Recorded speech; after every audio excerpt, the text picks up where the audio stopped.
Great good morning to all my dear student. हम लोग जानते हैं और जैसा आप लोगों ने टाइटल में देख ही लिया है कि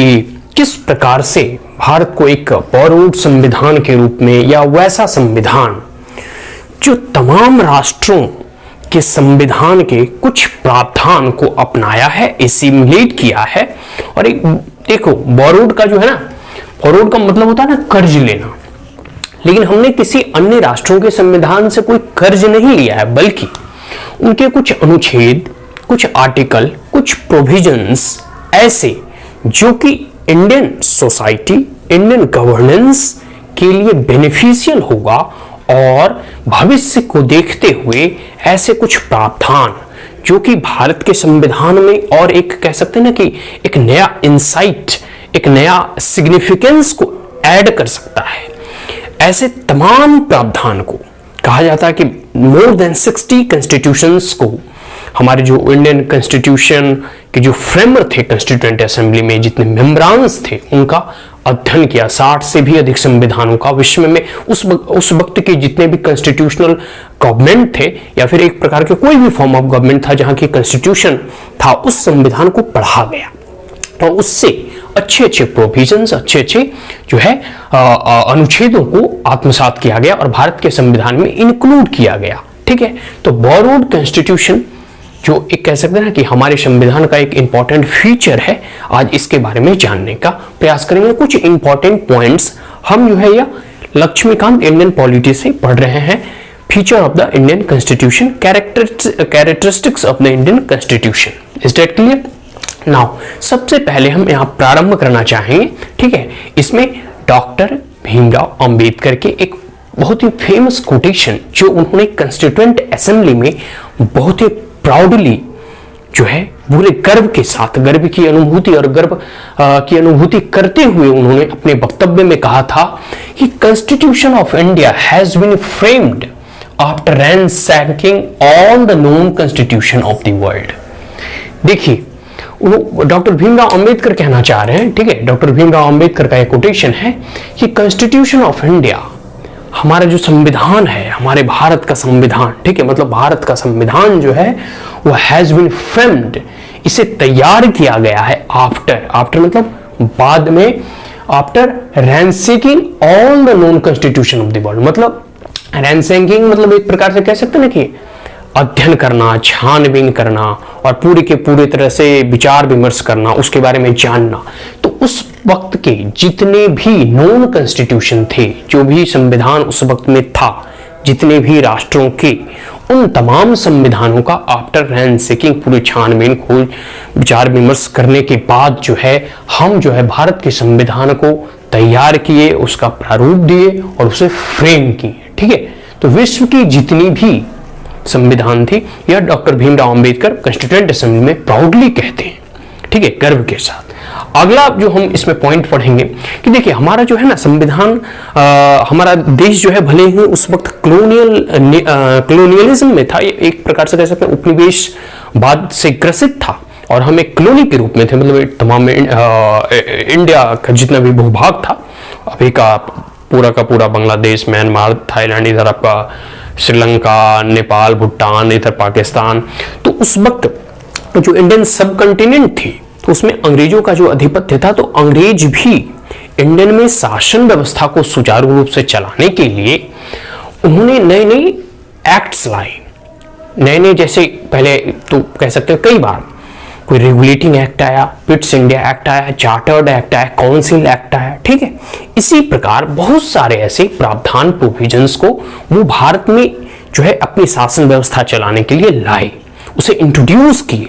तो उसका भी प्रभाव कह सकते हैं भारत के संविधान के निर्माण के समय पड़ना स्वाभाविक सी बात है, क्योंकि वह जो है जितने प्रावधान थे वो सब भारतीयों के लिए लाए जा रहे थे।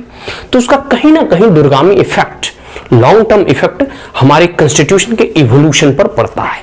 ठीक उसी प्रकार इन 1935 एक एक्ट आती है ब्रिटिश के द्वारा या फिर ब्रिटिश पार्लियामेंट के द्वारा भारतीयों के लिए और इंडियन सब कॉन्टिनेंट के लिए जो पारित किया जाता है, वह गवर्नमेंट ऑफ इंडिया एक्ट 1935। ये एक्ट जो है एक लैंडमार्क जो है एक्ट है in the evolution of Indian constitution. Bharat के संविधान के निर्माण में जो है गवर्नमेंट ऑफ इंडिया एक्ट 1935 का बहुत बड़ा रोल है। ठीक है, तो हमारे कॉन्स्टिट्यूशन के इवोल्यूशन में या फिर जब कॉन्स्टिट्यूशन को फ्रेम किया जा रहा था ना, तो जो उसका स्ट्रक्चरल पार्ट है, उसका जो स्ट्रक्चर है, स्ट्रक्चर मतलब जैसे हमारा बॉडी का एक स्ट्रक्चर होता है, ढांचा होता है, ठीक है, ठीक उसी प्रकार जो संविधान का एक स्ट्रक्चरल जो पार्ट है वो गवर्नमेंट ऑफ इंडिया एक्ट से लिया गया है। ठीक है, बहुत सारे प्रोविजंस ऐसे हैं आज भी, इवन इन द कह सकते हैं ना कि आफ्टर 7 डिकेड ऑफ इंडिपेंडेंस हम लोग जो है अगले साल जो है 75वां स्वतंत्रता दिवस मनाएंगे या फिर ईयर मनाएंगे, तो उसके बावजूद भी बहुत सारे ऐसे चीजें हैं जो कि रूल्स एंड रेगुलेशन है। हालांकि बहुत चीजें जो थी पुरानी वो हम लोग ऑलरेडी डिलीट कर चुके हैं, उसे हटा चुके हैं, उसे रिपील कर चुके हैं, उसे रद्द कर चुके हैं, बट कुछ ऐसी चीजें हैं जो आज भी जो चल रही है, जैसे रेलवे है, सिविल सर्विसेज वगैरह है, तो ये सब ब्रिटिश की देन है। तो खैर बहुत सारे ऐसे रूल्स एंड रेगुलेशन भी जो अभी जो जितने भी आईपीसी वगैरह है ना, बहुत सारे ऐसे धाराएं ऐसे हैं वो इंडियन पेनल कोड में जो ब्रिटिश टाइम पीरियड से चले आ रहे हैं। तो स्ट्रक्चरल पार्ट जो हमारे कॉन्स्टिट्यूशन और संविधान का है, दे taken from the government of India act 1935। ठीक है, बहुत सारे एक्ट, चाहे इंडिपेंडेंस एक्ट ऑफ 1947 हो गया, काउंसिल एक्ट हो गया, रेगुलेटिंग एक्ट हो गया, पिट्स इंडिया एक्ट हो गया, तो देयर वर मेनी कह सकते हैं कि इफेक्ट और significance of the earlier act which is passed by the British parliament for the Indians. Is that clear? Now philosophical part,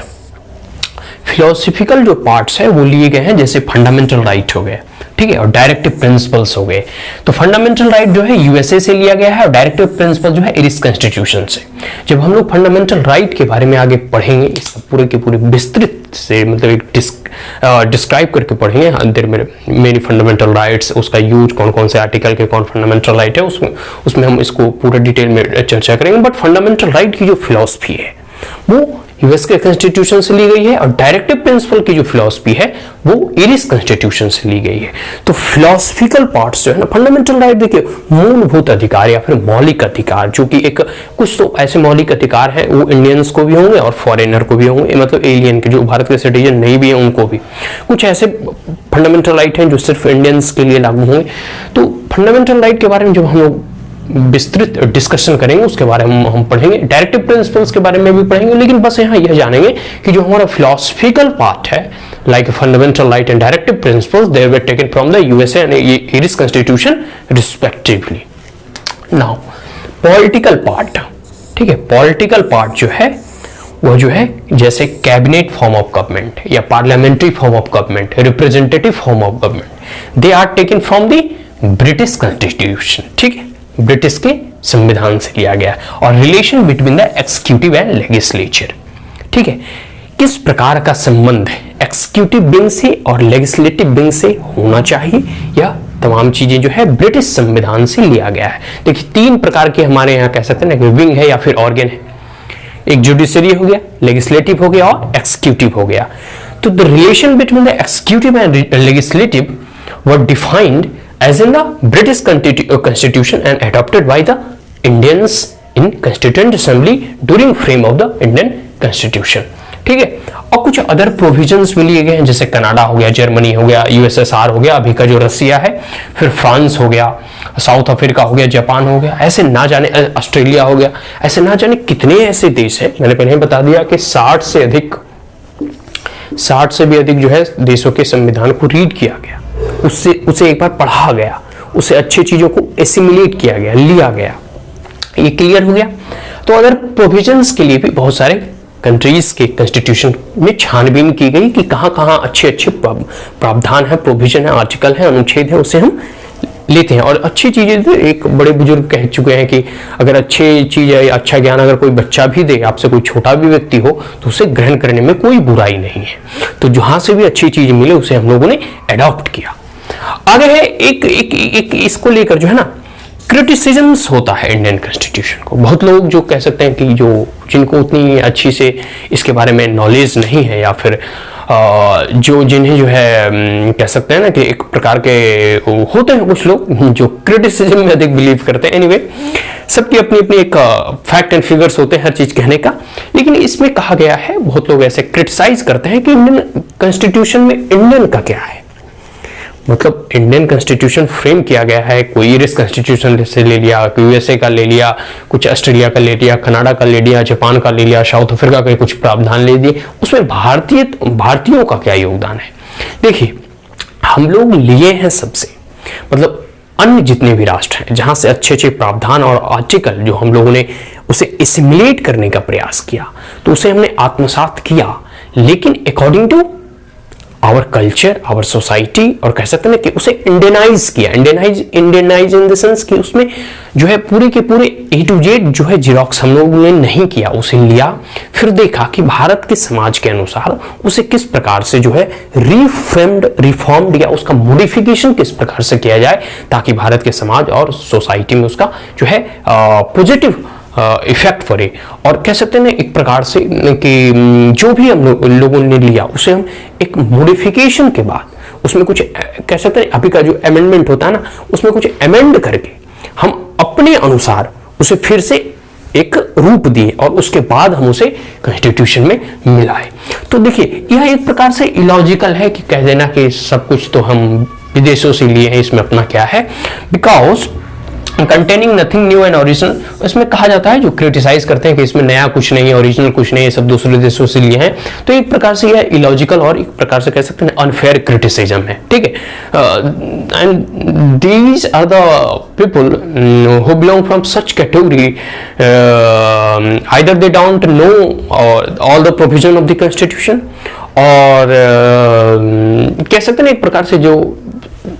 फेंकने वाले लोग होते हैं ना, वो दूर दूर तक फेंकते हैं, मतलब वो उनको पूरे संविधान के अच्छे से प्रोविजंस के बारे में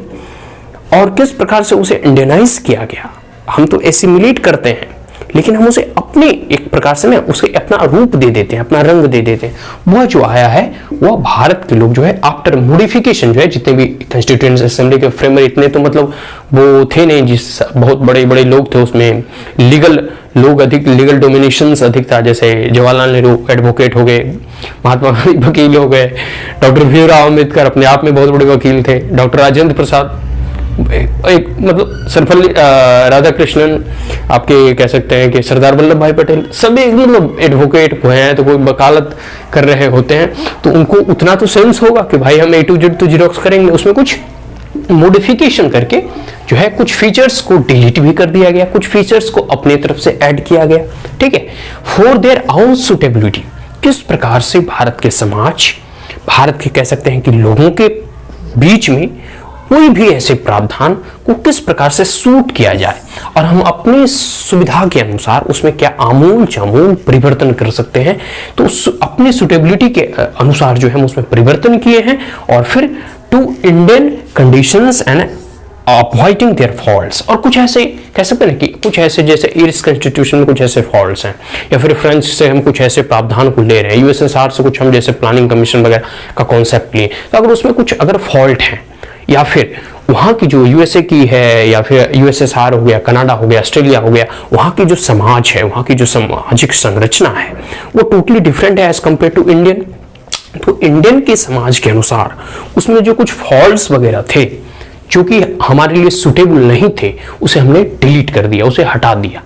और फिर ऐसे प्रावधान को हम उसमें ऐड किए ताकि हम इंडियन सोसाइटी और इंडियन समाज को कह सकते हैं कि देखते हुए हम उसे एक नया रूप दिए, नया स्ट्रक्चर जो है प्रदान किए। तो बोरोड कॉन्स्टिट्यूशन ये सही है कि जो हम लोगों ने कई एक राष्ट्रों से जो अच्छी अच्छी प्रावधान थे उसे हम लोग ग्रहण किया, एसिमुलेट किया, लेकिन यह पूरी की पूरी तरह से अतार्किक कहना होगा कि इसमें ओरिजिनल कुछ नहीं है, इसमें अपना कुछ नहीं है, बशर्ते यह कहना सही होगा कि हाँ हम लोगों ने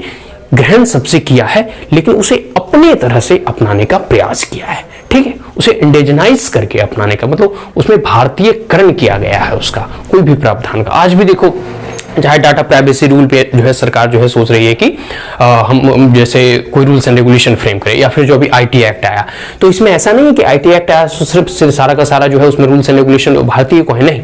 पहले यूएसए का आईटी एक्ट पढ़ा गया, यूरोपियन यूनियन का आईटी एक्ट पढ़ा, ठीक उसी प्रकार जैसे अभी जो है डाटा प्राइवेसी बिल्स आने वाले हैं, तो उसका जो अभी जैसे पार्लियामेंट्री कमेटी वगैरह उसमें जो है अपना रिपोर्ट देगी वो अलग बात है, लेकिन जो भी एक्सपर्ट कमेटी वगैरह होते हैं वो सारे एक्सपर्ट्स कमेटी हर जगह छानबीन करते हैं कि भाई यूरोपियन यूनियन का क्या डाटा प्राइवेसी से रिलेटेड है, ऑस्ट्रेलिया का क्या आईटी रूल है, या फिर डाटा प्राइवेसी से संबंधित क्या क्या रूल्स एंड रेगुलेशन है, यूएसए में क्या है। तो उन तमाम जो है रूल्स एंड रेगुलेशन को एक बार देखते हैं, उसे गो थ्रू मतलब कहते हैं एट ए ग्लेंस उसमें जाने का प्रयास करते हैं, और पूरा छानबीन करने के बाद जो अच्छे अच्छे कॉन्सेप्ट होते हैं वो आज भी हम एसिमिलेट करने का प्रयास करते हैं। तो एक प्रकार से कह सकते हैं ना कि अच्छी चीजें जहां से भी मिले उसे ग्रहण करो, और अगर उससे समाज के लोगों में, उसे कह सकते हैं भारतीय लोगों में अगर उसका बेनिफिट हो रहा है तो उसमें ग्रहण करने में कोई आपत्ति नहीं। जैसे हम मौलिक अधिकार की बात करते हैं, फंडामेंटल राइट होता है, तो फंडामेंटल राइट क्यों जरूरी है, इतना इंपॉर्टेंट है कि अगर जो आम जो नागरिक हैं उसके मौलिक अधिकारों का हनन ना हो, इसलिए फंडामेंटल राइट बनाया गया कि कुछ ऐसे अधिकार दे दिए जाएं जो कि फंडामेंटल इन नेचर हो, irrespective of the caste, class, creed, gender, sex and region, religion। तो ये कुछ मौलिक अधिकार। फिर डायरेक्टिव प्रिंसिपल, किस प्रकार से शासन व्यवस्था होनी चाहिए, एक डायरेक्टिव प्रिंसिपल्स प्रोवाइड कराया गया है स्टेट को, सेंटर को, कि ये तमाम चीजें होनी चाहिए। तो जो भी प्रावधान दिए गए हैं, फंडामेंटल ड्यूटीज फिर बाद में आता है, तो ये सब चीजें जो है ना, जो भारत के लोगों के और इंडियन सिटीजन के बेनिफिट के लिए, ठीक है, तो ये प्रावधान अपनाए गए। तो ये कुछ चीजें थी कि वॉरोड कॉन्स्टिट्यूशन, इंडियन कॉन्स्टिट्यूशन को क्यों जो है वॉरोड कॉन्स्टिट्यूशन कहा जाता है, और कौन कौन देशों से फिलोसफिकल, पॉलिटिकल, स्ट्रक्चरल जो है हम चीजों को अपनाए हैं, एसिमिलेट किए हैं, फिर उसमें इंडियन रंग के अनुसार, इंडियन रूपांतरण के अनुसार हम उसे जो है कॉन्स्टिट्यूशन के रूप में आज हम देखते हैं। आज के लिए इतना ही। कोई क्वेरीज, कोई कमेंट, कोई सजेशन, एडवाइस कमेंट बॉक्स में पूछ सकते हैं। फिर हम लोग किसी अगली क्लास में इंडियन कॉन्स्टिट्यूशन के और एक फीचर्स, जैसे किस प्रकार से भारत का संविधान फ्लेक्सिबल भी है, रिजिड भी है, किस प्रकार से है, फंडामेंटल राइट्स हैं, फंडामेंटल ड्यूटीज हैं, इंडिपेंडेंट जुडिशियरी है, इन तमाम प्रावधानों को और इन तमाम फीचर्स के बारे में हम लोग जानने का प्रयास करेंगे। आज के लिए इतना ही, मिलते हैं किसी अगले क्लास में, अगले वीडियो में। So that's all, thank you once again, have a great day.